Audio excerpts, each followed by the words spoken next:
Number 7. The ethical implications. As Ethereum continues to shape the world, it also raises ethical questions. How do we protect users' privacy and data on public blockchains? How can we ensure the security of smart contracts in this rapidly evolving landscape? The Ethereum community recognizes the importance of these questions.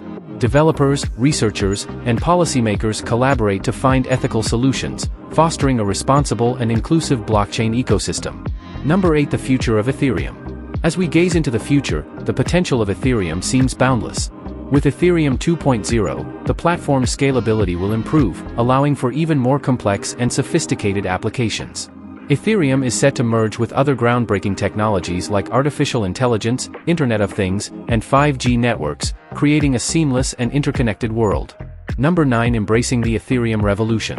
The Ethereum revolution is underway, and you can be a part of it.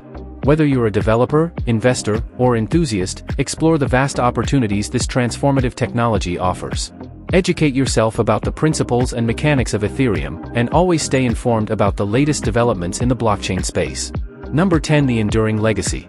As individuals around the globe embrace this transformative technology, Ethereum continues to empower individuals and communities to build a future where trust, transparency, and financial sovereignty thrive.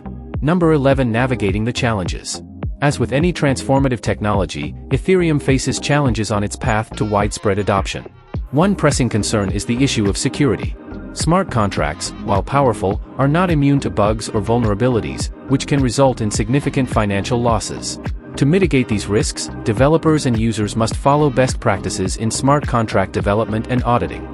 The Ethereum community collaborates to identify and fix vulnerabilities promptly, enhancing the platform's overall security.